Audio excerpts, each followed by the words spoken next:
Aspettiamo un bambino, sai amore mio, che la frase non mi possa più scordare.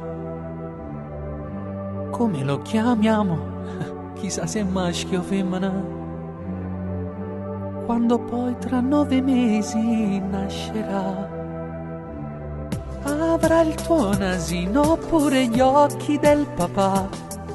Quel sogno chiuso nel cassetto tra un po' diventerà realtà. Nascerà dal nostro amore dopo 1000 strillo poi le abbraccia, e ci sveglierà di notte con i suoi capricci perché ha da mangiare. Mo torna presso tutte le sere da porto nu steso la m'aspettà, e ma basta pochi lu sorriso che niente tutto male fa passare. Ma ci pensa che emozione quando un giorno poi mi chiamerà papà. Quante volte in una smorfia o con un gesto ci somiglierà.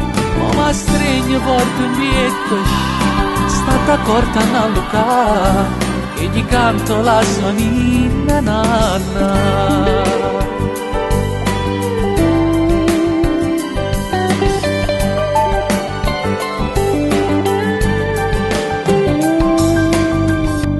Come passo tempo, tra un mese tutto cambierà.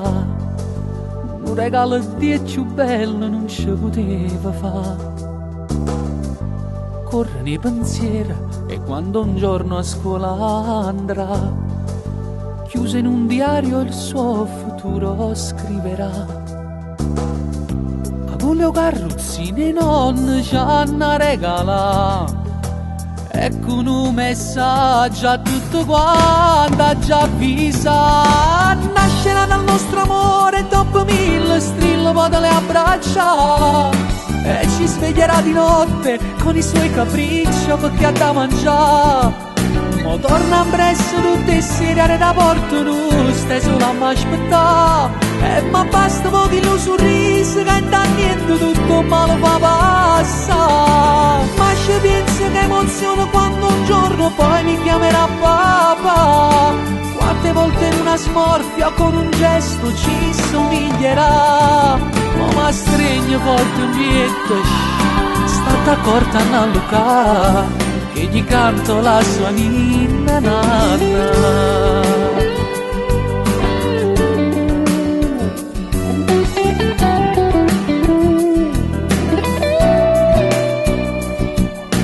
Torna presso tutte le sere da porto nu steso la m'aspettà, e ma basta pochi lu sorriso che niente tutto male fa passare. Ma ci pensa che emozione quando un giorno poi mi chiamerà papà. Quante volte in una smorfia con un gesto ci somiglierà. Ma stringe forte un bietto, stata accorta a Luca, e gli canto la sua ninna nanna.